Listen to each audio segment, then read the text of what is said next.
How do you adjust the settings on your mountain bike suspension? Maybe you can help me and our test rider Spoke. We have been trying different test runs over a length of trail. You can see the amount of fork compression for the three different settings at the bottom. The graph in the middle shows the result of the setting we have been using for most of the previous videos. But is that really the best setting?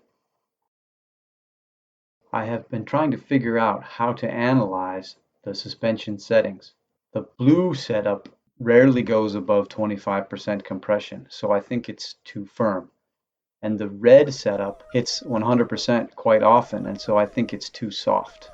So we set up slider bars to adjust the different settings.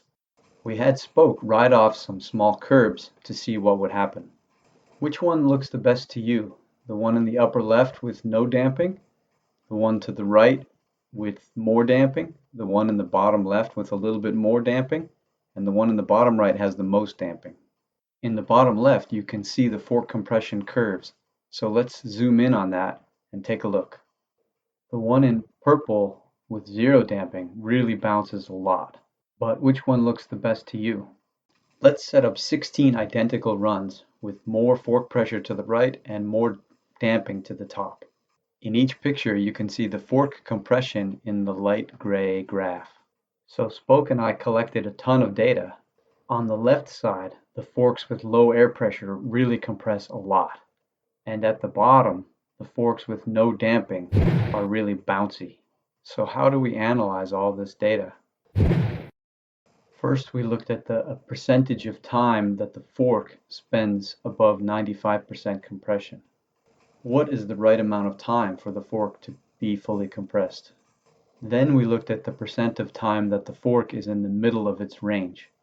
Spoke called this the comfort zone. Also thinking about comfort, we looked at how much force there was on Spoke's arms during the peak impacts. Surprisingly, this number did not change very much on different runs. The last thing we looked at was speed, which was really interesting. There was a middle zone where Spoke was prone to crashing, and Spoke had the fastest speeds with no damping and fairly high air pressure. So that's only the settings on the fork. What other settings can we adjust? And what do all those sliders do?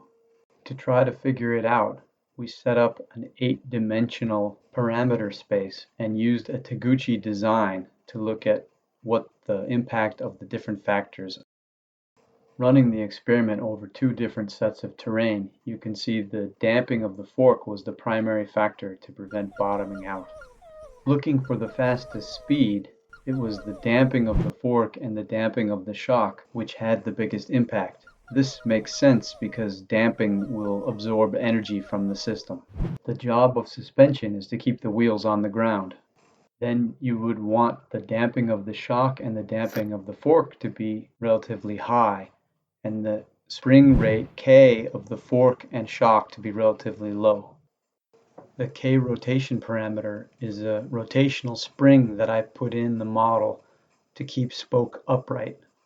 This also makes sense for keeping the wheels on the ground, since this will effectively control how Spoke controls their weight forward and backward. Is this the right way to go about tuning suspension? Let me know what you think.